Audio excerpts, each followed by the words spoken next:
Então nós vamos abrir Joel capítulo 1, do versículo 1 até o 15, e na sequência nós vamos comentar outros textos do livro de Joel. A palavra de Deus diz assim: o Senhor deu essa mensagem a Joel, filho de Petuel. Ouçam isso, líderes do povo, ouçam todos que habitam na terra. Em toda a história já ocorreu algo semelhante? Conte aos seus filhos o que aconteceu, e que seus filhos contem aos filhos deles. Transmitam essa história de geração em geração. Depois que os gafanhotos cortadores devoraram as colheitas, os gafanhotos migradores comeram o que restava. Então vieram os gafanhotos saltadores, e depois deles os gafanhotos destruidores. Despertem e chorem. Lamentem vocês que tomam vinho. Todas as uvas estão arruinadas, todo o seu vinho doce acabou. Uma nação imensa invadiu minha terra, um exército terrível, tão numeroso que não se pode contar.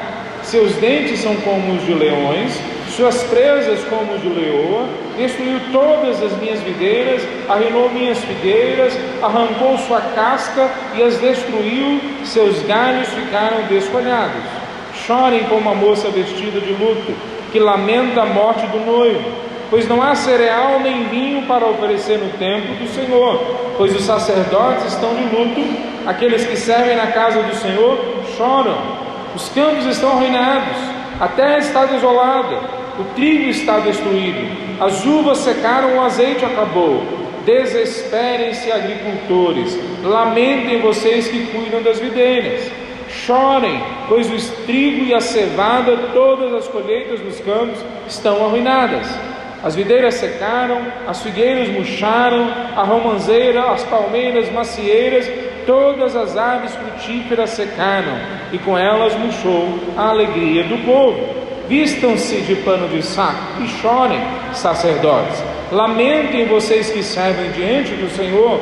Venham, passem a noite vestidos de pano de saco, vocês que servem ao meu Deus, pois não há cereal nem vinho para oferecer no templo de Deus.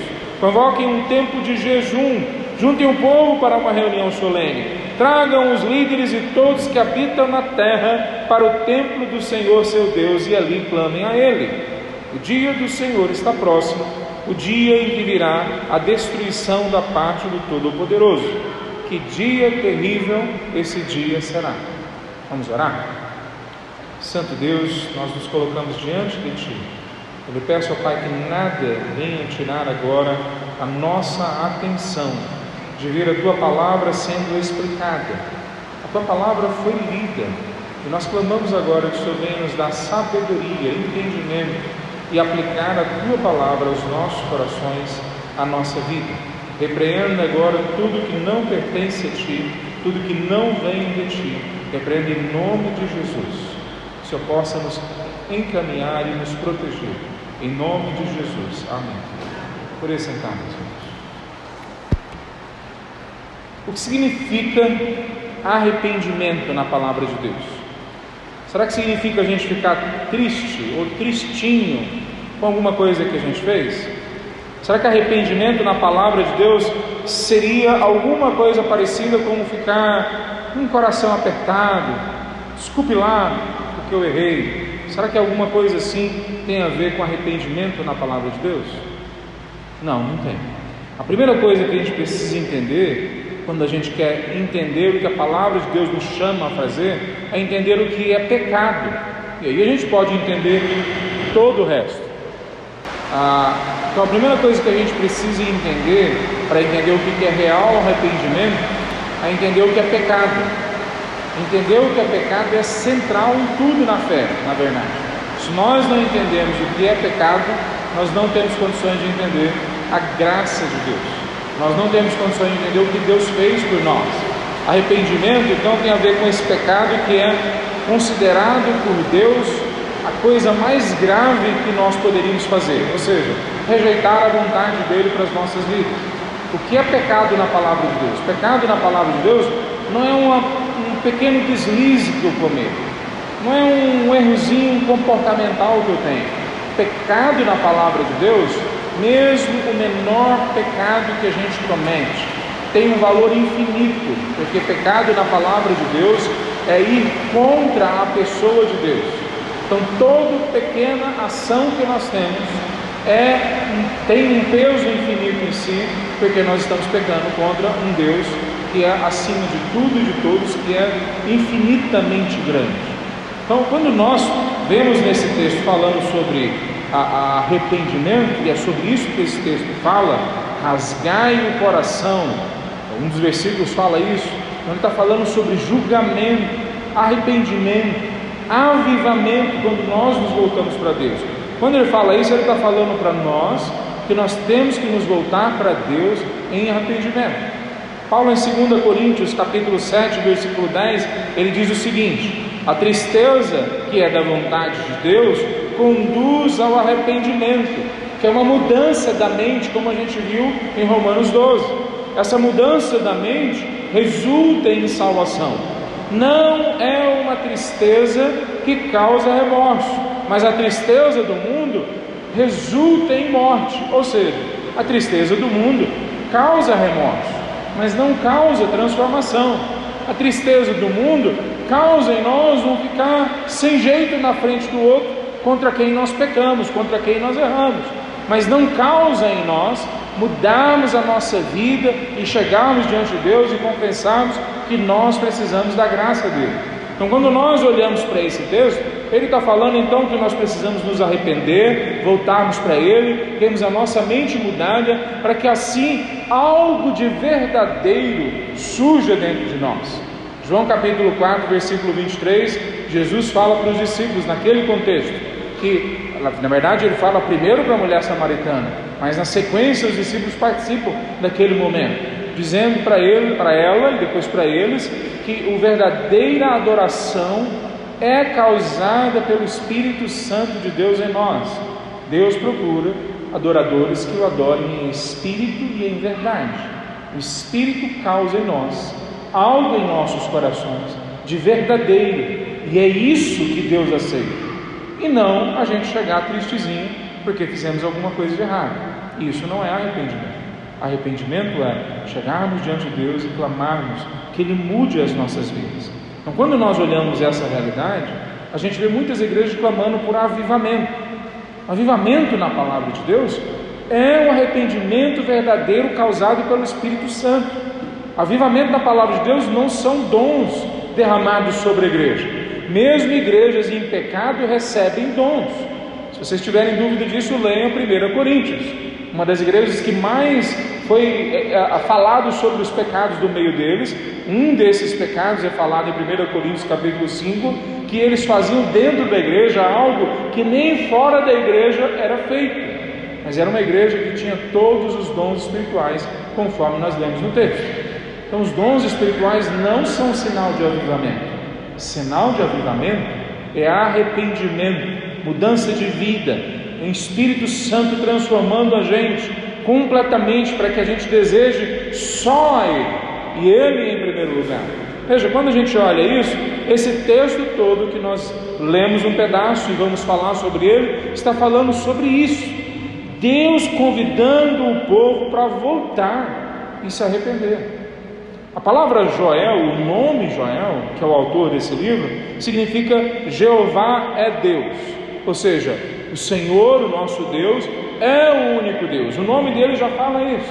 Ele deveria ser sacerdote, por causa do jeito que é construído o texto, mas nós não temos certeza, porque dentre os profetas menores, só para ficar claro, profetas menores, não é que eles têm menor importância que os profetas maiores, é que eles são menores em cumprimento, e eles tratam de menos assuntos, então a sua densidade é menor do que Ezequiel, Daniel, Jeremias, Isaías. Então eles são profetas menores, mas eles são tão importantes quanto os profetas maiores. Por quê? Porque eles são palavra de Deus, e Jesus as citava, porque esses textos falam de Jesus de Nazaré, e portanto falam da gente. Mas esse texto de Joel tem uma característica interessante. De todos os outros, talvez esse seja o único, ou pelo menos o maior, que nós não temos uma clareza sobre quando ele foi escrito. Ele pode ter sido escrito em qualquer momento da história do Antigo Testamento, depois dos reis. pode ter sido no começo, pode ter sido no meio, pode ter sido mais para o fim, nós não sabemos. Então qual foi o momento dele? Provavelmente ele foi escrito no começo, quando os dois reinos ainda estavam juntos, mas a gente não tem certeza.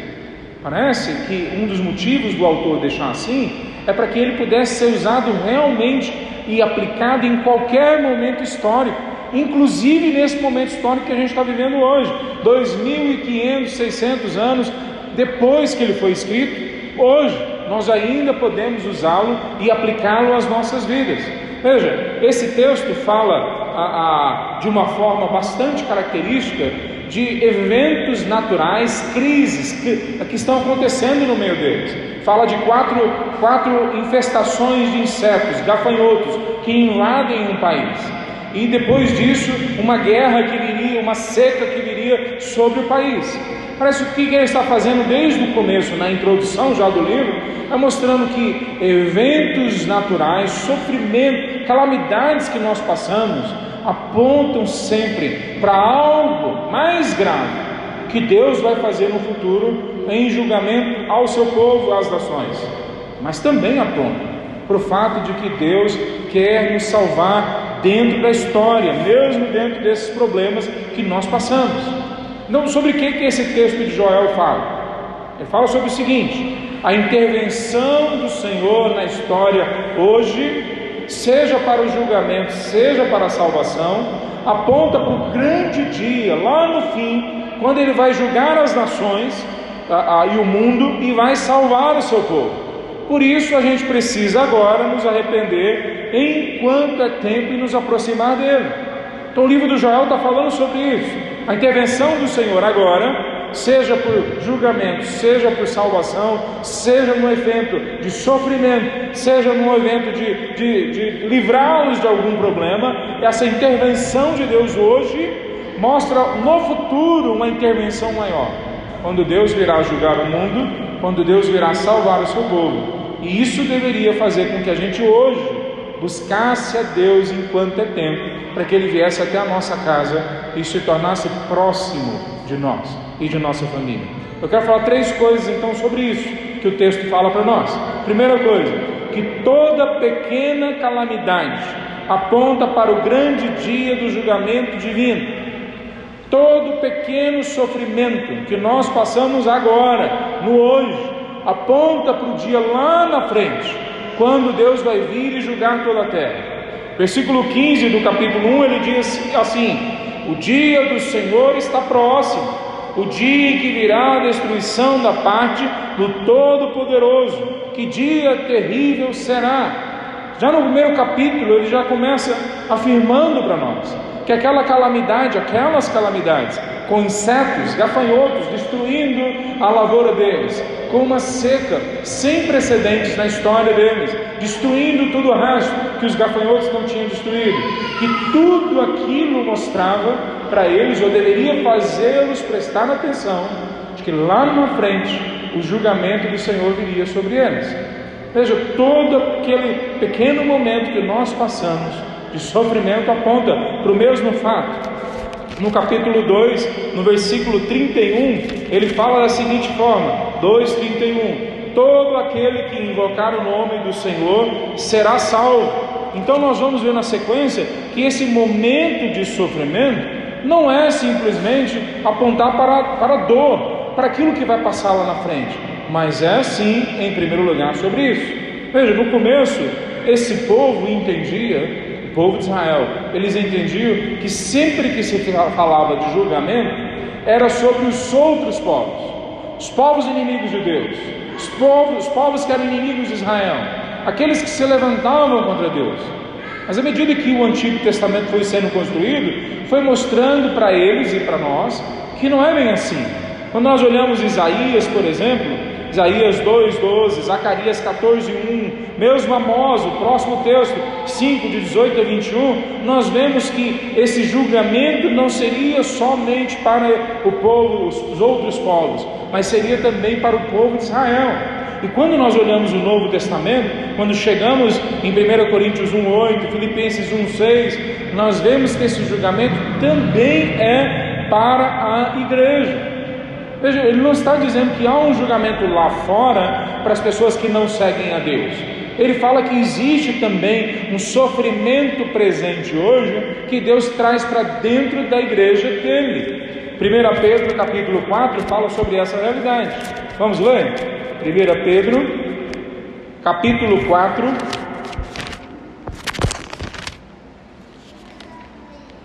1 Pedro 4,12. Não se surpreendas com as provações de fogo ardente pelas quais estão passando, como se algo estranho estivesse acontecendo.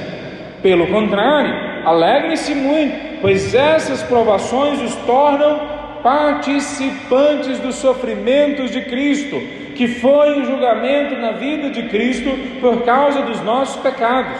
Mas veja só, ele continua mais na frente, versículo 17: pois chegou a hora de julgamento que deve começar pela casa de Deus. E se o julgamento começa conosco, o povo de Deus, que destino terrível aguarda aqueles que nunca obedeceram às boas novas de Deus, daqueles que os criou. Veja, a palavra de Deus em todo momento mostra para nós que esses pequenos momentos de sofrimento agora estão apontando para o fato que Deus está trabalhando com a gente hoje, mas que Ele quer que a gente preste atenção, que há um dia lá na frente, quando Ele virá julgar a todos. Então Joel começa a sua palavra sobre isso. Veja, o povo de Israel, será que essa foi a única vez que eles passaram por isso? Ou será que foi só no tempo do Antigo Testamento? Em 1915, em 1928, 2 vezes eles tiveram pragas de gafanhoto, da mesma forma como eles tiveram lá no Antigo Testamento. E em 2013, agora pertinho da gente, a BBC registrou uma dessas, uma televisão da Inglaterra, e ela registrou da seguinte forma: o sul de Israel e a faixa de Gaza vêm sendo atacados por uma praga de proporções bíblicas. Nuvens de gafanhotos que chegam desde o Egito e ameaçam devastar a agricultura da região. 8 de março de 2013, se você digitar no seu celular, no seu computador. Veja só que quando nós olhamos isso, nós estamos vendo que Deus não deixou falando essa verdade lá atrás. Ele continua falando durante a história sobre isso. E quando nós olhamos essa realidade, parece que Deus então mostra para nós que Ele não parou de falar na história.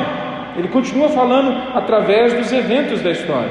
O que a gente vê nessa nuvem de gafanhotos, por exemplo, no versículo 9 do capítulo 1, é que uma das coisas que ela causou foi impedir o povo de adorar a Deus. Versículo 9: não há cereal e nem vinho para oferecer no templo do Senhor. Mas não só isso, eles não tinham nada para oferecer a Deus, porque eles não tinham nada para viver. No versículo 12 e 13 diz: as videiras secaram, as figueiras murcharam, as romãzeiras, as palmeiras, as macieiras, todas as árvores frutíferas secaram. Veja, eles interrompem então a adoração a Deus, porque há uma seca lá fora. Mas o alvo de Deus não é esse. O alvo de Deus é o que acontece no versículo 14. É dito: convoquem um tempo de jejum, parem tudo que vocês estão fazendo e façam uma reunião solene, para que vocês prestem atenção, que aquilo que está acontecendo de sofrimento agora, tem algo muito maior vindo lá na frente. Clamem a Deus para Ele ter misericórdia de vocês nesse dia de hoje. É isso que Ele está falando nesse texto de Joel. Veja, no versículo 10, versículo 2, capítulo 2, versículo 10, ele diz assim: a terra treme com seu avanço, os céus estremecem, o sol e a lua escurecem, as estrelas deixam de brilhar. É o mesmo tipo de linguajar de Apocalipse capítulo 8, versículo 12. Vamos ler lá o que está escrito? Apocalipse 8, versículo 12. Nós vemos Joel ou qualquer um dos profetas do Antigo Testamento citando coisas como essa, via de regra eles estão apontando para algo lá na frente, que nós, igreja, também vamos passar. Apocalipse 8, versículo 12: quando o 4º anjo tocou sua trombeta, foi ferido o terço do sol, da lua e das estrelas, que escureceram. Um terço do dia ficou sem luz, e também um terço da noite. Veja quantas coisas O povo de Israel passou na história deles, que apontava para o fim dos tempos, e eles não perceberam. Quantas coisas que nós passamos agora, que aponta para o fim dos tempos, e nós também não percebemos, não paramos para perceber. Então, quando nós olhamos essa realidade, ele está sempre afirmando para nós que todo pequeno sofrimento que nós passamos, mesmo que seja minúsculo, aponta para o fato que um dia Deus vai entrar na história e tratar com o seu povo. No capítulo 3, versículo 19, ele manda as nações voltarem para ele, se prepararem para a batalha. Veja, ele diz assim, no 3, versículo 9: anunciem às nações de toda parte, preparem-se para a guerra. Por que Deus está falando isso para as nações? Bom, primeiro, porque elas são inimigas de Deus. Segundo, porque Deus está querendo de fato que eles se preparem para a guerra. É isso que ele está querendo dizer? O que será que o Senhor dos Exércitos está dizendo para eles? Venham, se levantem para a guerra. Ou vamos continuar como ele dizem: convoquem seus melhores guerreiros, que todos os seus soldados avancem para a batalha, forjem os seus arados para fazerem espadas, transformem suas podadeiras em lanças, treinem até os mais fracos para serem guerreiros. Venham depressa, nações de toda parte, reúnam-se no vale. Qual é esse vale? É o vale do Armagedon. Nós vamos ver um pouco mais para frente. Veja, quando Deus chama o povo para a guerra, não para lutar com ele, mas contra ele, o que ele de fato está dizendo é: não existe chance para vocês. Parem e pensem, qual arma que dá para usar contra Deus? É isso que Deus está fazendo com o povo de Israel. Parem e pensem, o sofrimento que vocês estão passando agora é uma coisa ínfima comparada com o julgamento. Tem alguma arma que você pode se levantar contra Deus, que vai funcionar contra Deus? Então, Joel está trazendo essa mensagem: parem agora diante do sofrimento e vejam que isso aponta para algo muito maior que vem no futuro. Mas será que nós, aqueles que já estão na igreja, que se consideram povo de Deus, será que nós somos considerados inimigos de Deus?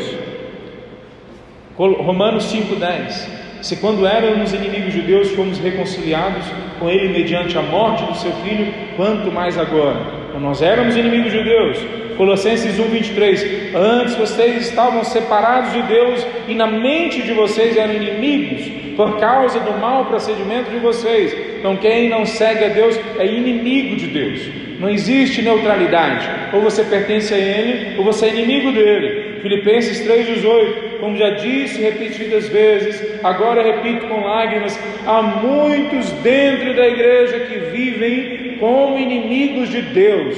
Filipenses 3,18, ele fala em Tiago 4,14: adúlteros, vocês não sabem que amizade com o mundo é inimizade com Deus? O que a palavra de Deus está sempre falando para nós? Que aqueles que estão lá fora, que não buscam a Deus, ou mesmo que estejam aqui dentro e vivem como se não vivessem na presença de Deus, são inimigos de Deus. Todo pequeno sofrimento que vem sobre as nossas vidas é uma voz que clama para a gente prestar atenção que o julgamento nem começou, e quando ele começar vai ser muito maior do que isso que nós passamos agora. Veja, diante disso, o que ele está dizendo para nós é a mesma coisa que nós vemos em Apocalipse 19. Vocês lembram desse texto? Apocalipse 19, talvez você não lembra o texto, o endereço dele, mas você vai lembrar de uma coisa: a batalha do Armagedon. Vocês lembram dessa batalha?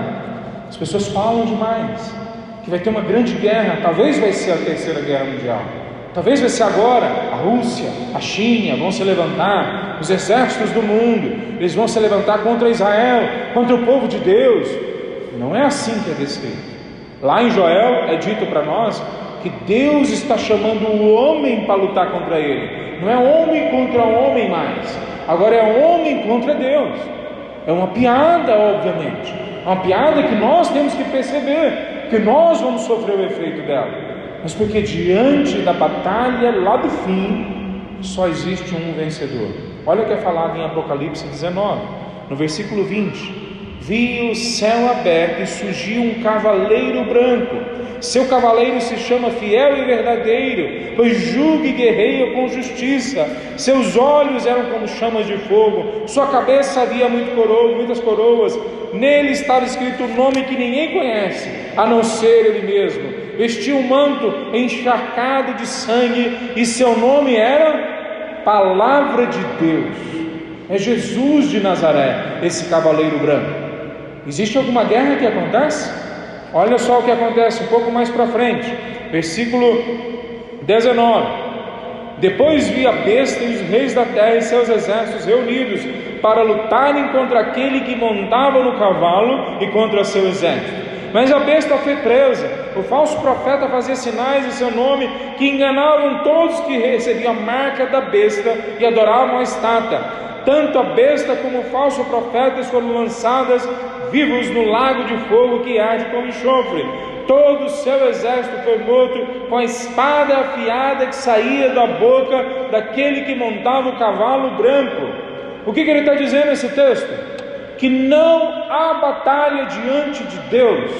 Quando Deus se colocar no fim da história, diante da humanidade, não há guerra mais, acabou a guerra. C.S. Lewis diz o seguinte, que quando o autor da peça vem para cima do palco, significa que acabou a peça, não tem mais uma cena, não tem mais uma encenação, acabou a peça. Nós temos que ser alertados, alertar a nós mesmos. Todo pequeno sofrimento que nós passamos agora é um alerta. Um dia o cavaleiro branco, Jesus de Nazaré, o leão de Judá, vai pisar dentro da história. E o dia que ele fizer isso, acabou. A história acabou. Todo pequeno sofrimento aponta para o dia do grande julgamento. Mas, aí vem o segundo ponto. Toda pequena prosperidade que nós temos aponta para a grande salvação em Cristo Jesus. Se por um lado todo pequeno sofrimento deve fazer a gente prestar atenção que o dia do julgamento vem, o dia do Senhor também é o dia da alegria, da salvação, que Deus vem até nós nos salvar. Veja, ele já começa o seu texto, Joel, dizendo para nós que nós temos que contar isso para os nossos filhos, porque ninguém jamais ouviu coisa semelhante. No versículo 3 do capítulo 1 ele diz: contem aos seus filhos o que aconteceu. Ele está repetindo, na verdade, Deuteronômio capítulo 6, quando a lei já foi entregue, e agora ele diz o seguinte, Deuteronômio 6, do versículo 6 em diante: guarde sempre no coração as palavras que eu lhes dou, repita-as com frequência para os seus filhos, converse a respeito delas quando estiver em casa, quando estiver caminhando, quando se deitar, quando se levantar, amarre as mãos, prenda-as na testa como lembrança, escreva nas batentes das portas de sua casa. O que ele está repetindo aqui em Joel? Ele está dizendo para nós em Joel a mesma coisa que foi dito lá atrás, que nós temos que nos lembrar um dia depois do outro que Deus vem para nos salvar. Da mesma forma que Ele veio no passado e nos salvou. Ele tirou o povo do Egito, Ele tirou o povo do exílio, Ele morreu na cruz por nós, Ele nos salvou e nos trouxe até aqui hoje para ouvir a palavra dEle. E todos esses momentos, junto com todos os outros momentos de alegria, todos apontam para a grande alegria que nós vamos experimentar no fim dos tempos.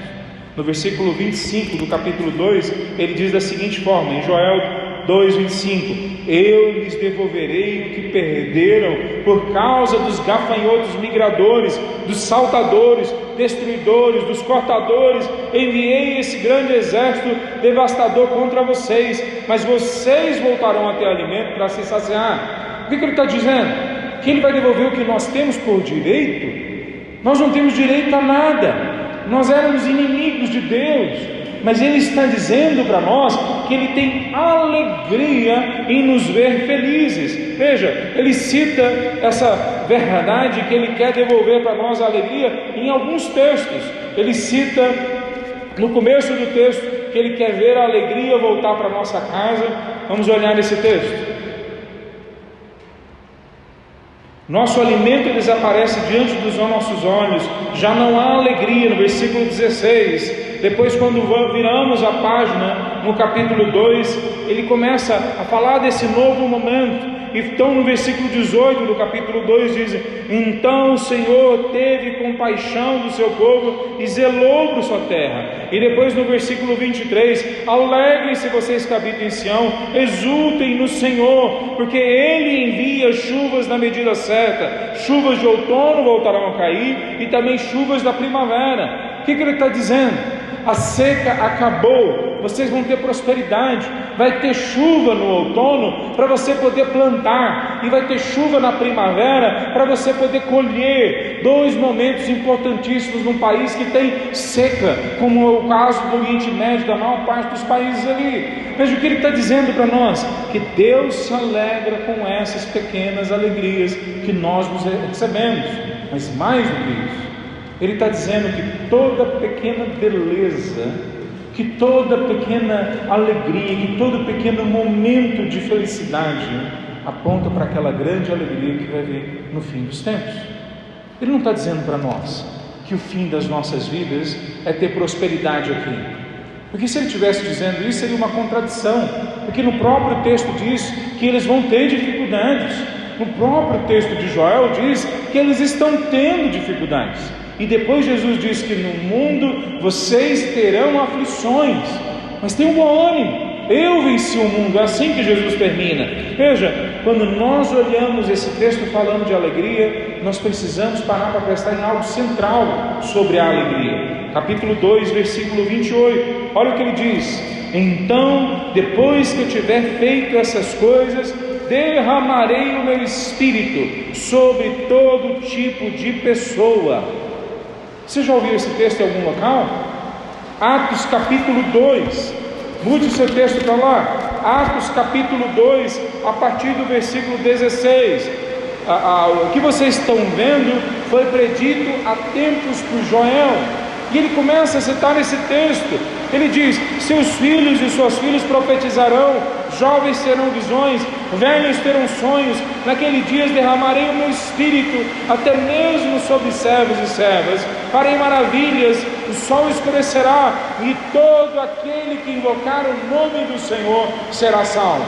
Veja o que ele está dizendo para nós: que Deus não quer simplesmente dar pequenas alegrias para nós nos tornarmos ensimismados, para nós nos tornarmos agora cheios de nós mesmos, pessoas de sucesso e famosas, ou seja lá o que for.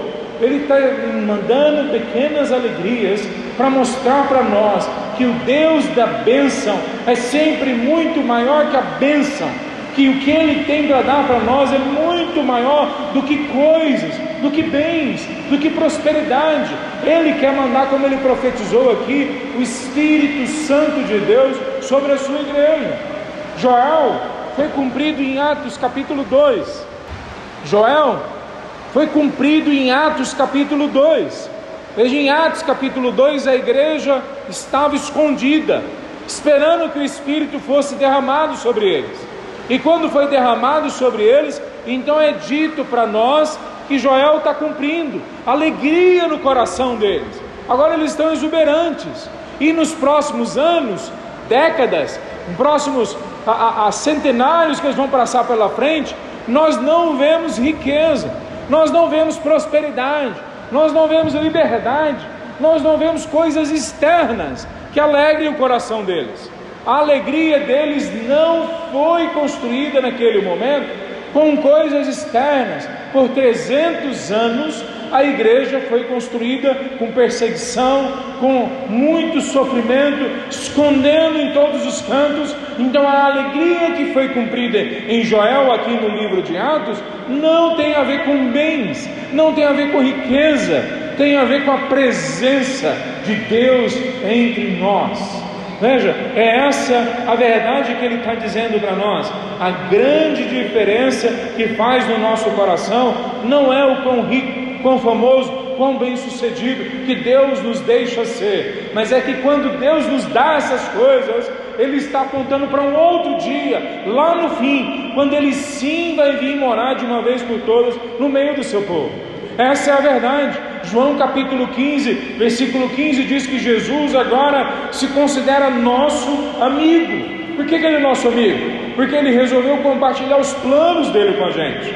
Veja, quando nós olhamos tudo isso, essa história de Atos 2, que é o cumprimento de Joel, tem se repetido durante a história. Pessoas de várias culturas, de várias nações, de muitas nações, têm visto o poder de Deus chegar até eles e mesmo no meio do sofrimento, experimentarem uma alegria indizível que Pedro diz em 1 Pedro capítulo 1. Então, quando nós olhamos isso, por exemplo, um povo na Nova Guiné, eles estão sendo ouvindo a palavra de Deus, e a missão que está ali é novas tribos, começa a pregar o Evangelho para eles, em partes, uma parte depois do outro, começando lá no Antigo Testamento, gastam meses para contar, porque aquele povo tem que aprender uma língua, eles têm que aprender a língua do povo, escrever, ensinar aquele povo, gastam meses, e durante os meses, eles vão também teatralizando a palavra de Deus, e vão mostrando cumprimentos do que aconteceu na palavra de Deus. E quando chega na história de Jesus, depois de passar pelos patriarcas, depois de passar pelos reis, pelos profetas, e chegar no Novo Testamento, quando chega na história de Jesus, eles chegam no dia da traição, e eles ficam angustiados com a traição de Judas, e de repente aquele povo sofre quando vê Jesus morrendo na cruz.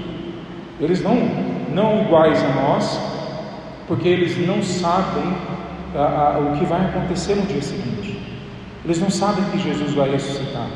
E o povo fica todo no canto, chorando, porque os missionários decidiram contar só no dia seguinte o que havia acontecido.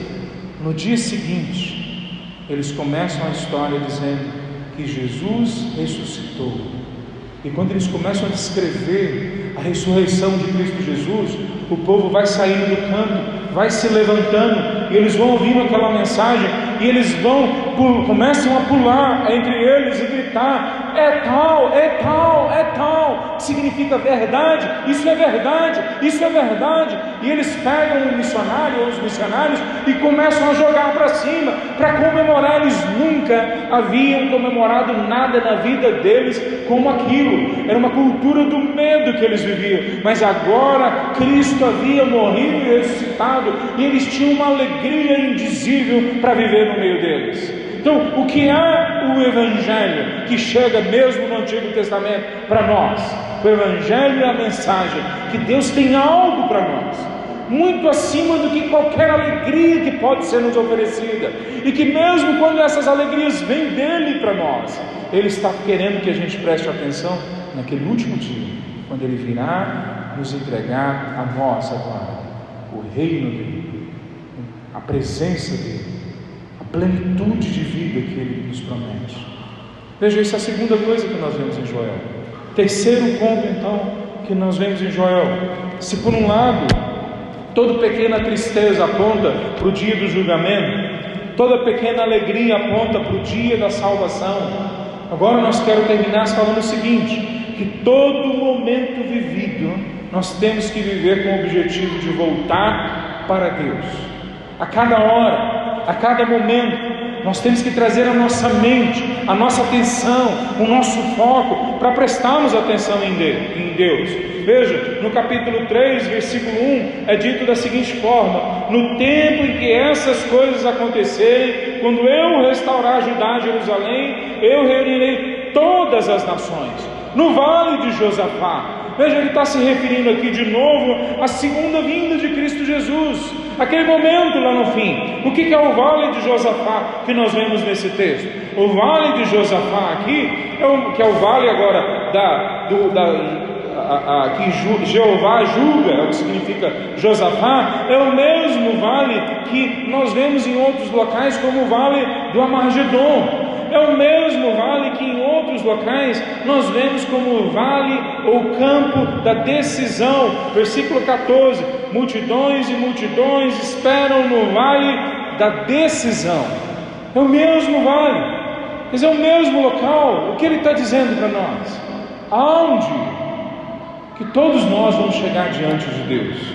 E nesse dia, no vale da decisão, não é mais a minha decisão, é a decisão dele. A minha decisão já passou o tempo. Quando Jesus chegar na história. Mas por que eu sei que é Jesus? Porque no final do capítulo 2, quando ele diz: como o Senhor prometeu, eles estarão entre os sobreviventes que o Senhor os chamou. Esse é o texto de Joel, que é citado lá em Atos capítulo 2. E na sequência, se você ler lá, os apóstolos tratam o Senhor em grego, que é a palavra Kyrios, como Jesus. Então o Senhor que Joel está falando é de Jesus de Nazaré. Aquele que invocar o nome de Jesus será salvo. É assim que a igreja entendeu. Romanos capítulo 10, vamos ler esse texto. Romanos capítulo 10, cita novamente Joel no versículo 13, diz assim: todo aquele que invocar o nome do Senhor hoje será salvo. Versículo 10, 9 e 10: se você declarar com a sua boca que Jesus é o Senhor e crer no seu coração que Deus o ressuscitou dos mortos, será salvo, pois crendo de coração que você é declarado justo, e é declarando com a boca que você é salvo. Ele não está dizendo que nós temos que fazer duas coisas, ele está dizendo que nós temos que fazer uma coisa, que tem duas verdades juntas. Eu declaro com a minha boca aquilo que está no meu coração. Quando eu declaro com a minha boca que Jesus é o meu Senhor, crendo no meu coração que de fato Ele é o meu Senhor, Joel diz para nós: o que invocar o nome do Senhor será salvo. Romanos, Paulo diz para nós: aquele que invocar o nome do Senhor será salvo. Então o que Joel está dizendo para nós ainda no Antigo Testamento? Que a graça do Senhor está vigente para nós desde a eternidade. Quando é que Deus começou a vir atrás do homem? Gênesis 3, versículo 9, é a primeira vez que surge na palavra de Deus a seguinte frase: o Senhor foi até Adão e Eva, e eles estavam escondidos por causa do pecado. E Deus fala o seguinte: aonde está você? Como querendo dizer: aonde está você, que não aqui do meu lado, que não junto de mim? E nós vemos essa mensagem sendo falada pelos séculos: se aproximem de mim e eu aproximo de vocês. Venham para perto de mim e eu irei para perto de vocês. Abra a porta, que aquele que abrir eu vou entrar e vou cear com ele. Lá em Apocalipse capítulo 3 nós vemos essa mensagem em uma das igrejas. Uma igreja que era fechada para o Senhor Jesus, como tantas igrejas e crentes hoje em dia são fechados para a ação do Senhor Jesus. Então, o que Joel fala para nós no seu texto? Ele diz para nós que mesmo esse remanescente de Israel, esses sobreviventes que ele cita no final do capítulo 2, são chamados. Só os que são chamados.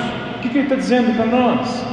Jesus usou essa expressão, por exemplo, quando ele diz: muitos são chamados, mas poucos são escolhidos. Somente aqueles que entregam a sua vida ao Senhor Jesus podem ter a segurança de que o dia do Senhor, quando chegar, eles terão o julgamento já realizado, porque Jesus foi julgado e culpado por causa de nós, recebeu a nossa culpa, e agora a alegria plena vai ser entregue nas mãos dessas pessoas. Então Joel está afirmando para nós que diante disso Jeová escolhe os seus desde a eternidade. Efésios capítulo 1 fala sobre isso. 1 Pedro capítulo 1 fala sobre isso. Apocalipse capítulo 13 fala sobre isso. Jeremias capítulo 1 fala sobre isso. Desde a eternidade Deus nos conhecia. E hoje, todos nós estamos aqui ouvindo a palavra dele. Com a graça de Deus não começou no Novo Testamento. Muitas vezes, muito menos semana passada, em alguma igreja aqui no Brasil. A graça de Deus começou antes da história, quando Ele decidiu nos amar, mesmo sabendo que nós trairíamos Ele. Nós temos agora que nos voltar com Ele. Veja, o último dia, a última batalha vai ser contra Deus, não mais contra homens. Pode ter terceira guerra, pode ter quarta guerra, eu não sei quantas guerras nós vamos ter, mas a última guerra nós, aqueles que são inimigos de Deus, vão estar do outro lado do povo de Deus, do Deus eterno, e vão ser inimigos de Deus. Temos que aproveitar o dia de agora. Joel traz essa mensagem. Hoje é o momento de nós voltarmos para Deus. Como é que termina esse texto? Quer dizer, diante de um Deus que traz bênçãos para o seu povo, que ensina o seu povo a orar. Veja, no capítulo 2, Deus ensina eles a orarem como Jesus ensinou no Novo Testamento. Êxodo capítulo 33, o povo está se afastando de Deus, e aí Deus fala para Moisés: eu vou abandonar esse povo, e eu vou fazer um novo povo com você. E Moisés já estava aprendendo, então ele falou: não, Senhor, se você fizer isso, o que os outros povos vão dizer? E aí Deus continua a conversa com Moisés. Em algum momento Deus fala para Moisés: tá bom, eu vou continuar abençoando vocês, mas eu não vou mais com vocês. Eu vou abençoá-los, mas eu não vou com vocês. E Moisés fala: não, Senhor, se for assim, eu não dou um passo em qualquer direção.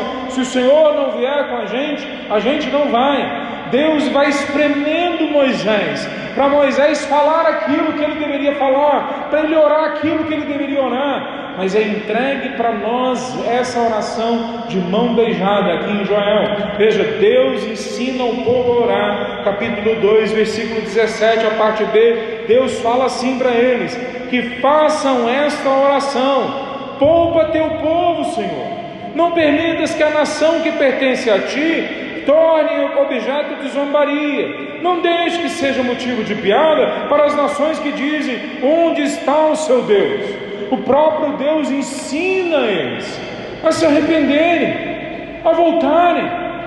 Todas as outras religiões são as pessoas que vão atrás de Deus. No cristianismo é Deus que vem até a gente e fala para a gente de todas as maneiras possíveis: voltem para casa, voltem para mim. E assim que esse texto encerra. Veja, olha como ele fala o último versículo, no capítulo 3, no fim do livro: perdoarei os crimes de meu povo, que ainda não perdoei, e eu, o Senhor, habitarei em Sião, habitarei com o meu povo.